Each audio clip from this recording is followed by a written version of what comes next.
So, Jean, you were talking about your surprise at the response of your Columbia, American students. And so I wanted you to go on with that a little bit more in terms of how it was disrespectful or beyond that.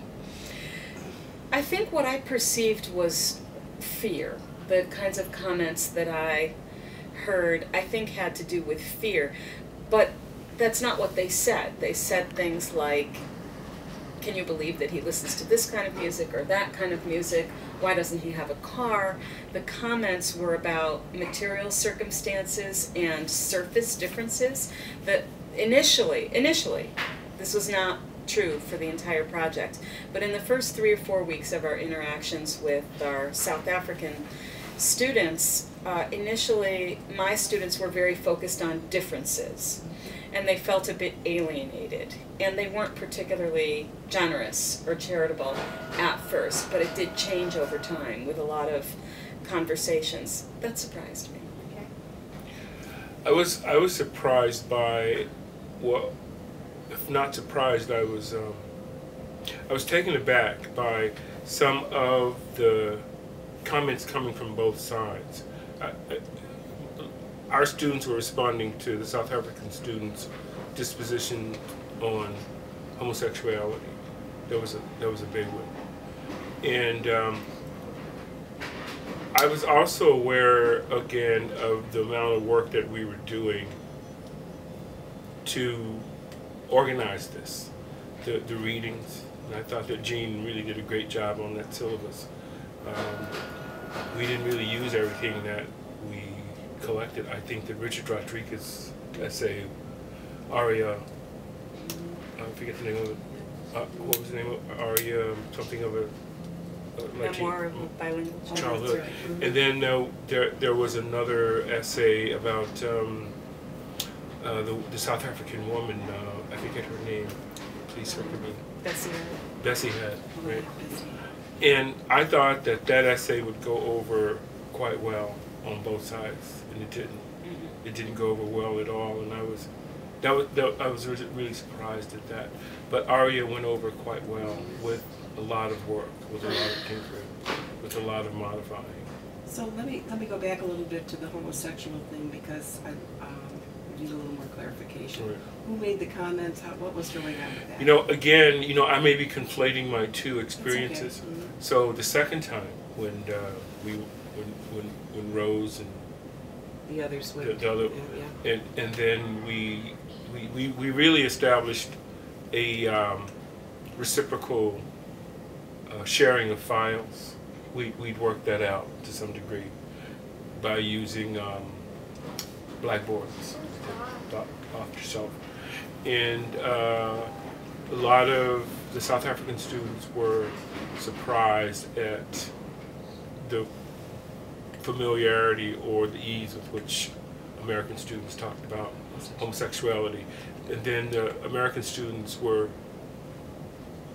well, condescending in a kind of way about how the South African students thought about homosexuality. But towards the end of it again, there was some real ease of the back and forth around this particular discussion. And I do remember one moment when we all had a revelation that was a really important discussion that had to be had, that really has not been had on either side. On that topic. Yeah, on that topic. That neither of us had really had that discussion. So it opened up the opportunity Yes. to talk about something in a deeper way. Yes. But until you got there was some discomfort on both sides, actually. Right. Is what I mean. And also reflecting back that when you talked earlier about the comfort in talking about race and just the opposite, actually, with the American students being more comfortable talking about homosexuality, and yet the South African ones being more comfortable talking about race. Yeah. So the topic kind of had something to, and their level of experience with it had a lot to do with it. Yeah, I surmise that students on that side, we always talk about your side, our side, had a need to talk about it. Talk about what? Race. Race. Yeah, Yes. I mean, they had a real dog in that fight, more so than students on our side, because they figured that, well, we've had that discussion. Yeah, it's over. It's over. And my sense was that the students in South Africa had a real need, a deep desire. It was far from over. Yeah, it's far from over. In fact, it's just beginning. Right. Yeah. So. Some of my growth in the project had a lot to do with the issue of race, and particularly I realized that I had been over careful in my own conversations about race, which I think is a very American thing, to try to be very careful and very correct when talking about race. And when I would listen to my South African colleagues, the other teachers, talk about race, I was shocked at how uncareful they were and the things that they would say.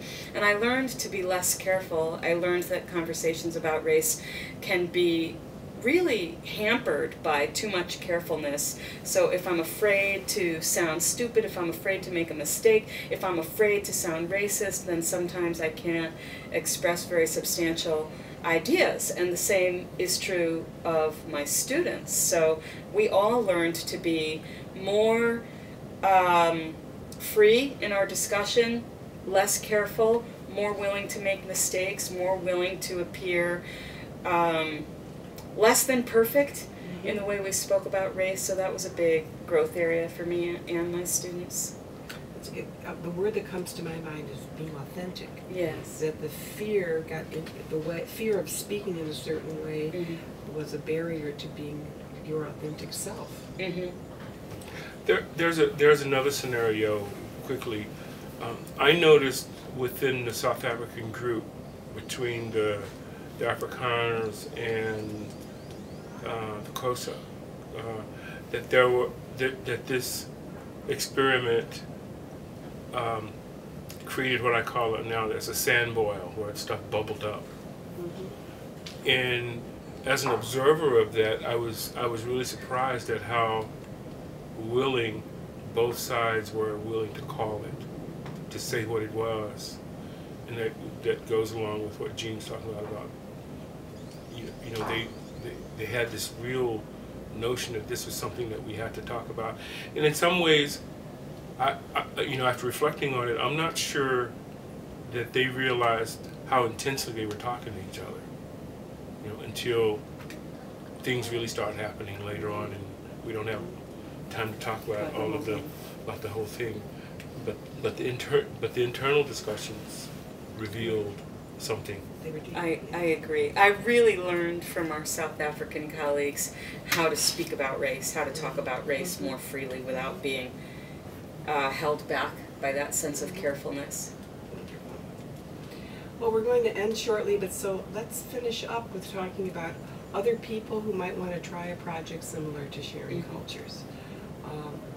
One of the things you've already said is that it was more difficult than you anticipated. But what comes to mind in terms of recommendations or suggestions you might make to someone approaching a similar project? I think if people are working with students, if I were to do it over again, I would prepare my students more carefully to engage in the process by asking them to think about their concerns or fears or what their prejudices might be ahead of time, so that we would talk about them first before we found ourselves smack in the middle of them. More self-awareness would have been helpful. So a readiness for the Yes. process. Yeah. I would look at first of all, I would have maybe two plans, and because what I learned is from this, and it's one of my mottos, you learn to solve problems. The problems that you solve create templates for solving other problems, and to kind of to be ready for this adversity, because it surely will come.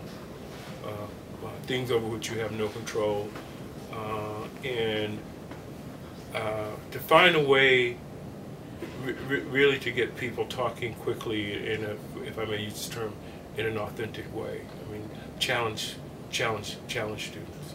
Mm-hmm. Challenge them a lot more. Well, thank you both. It's been wonderful. I'm thinking it would be so great if we could have our South African colleagues sitting here as well, and we would hear their perspective. But maybe it'll happen someday.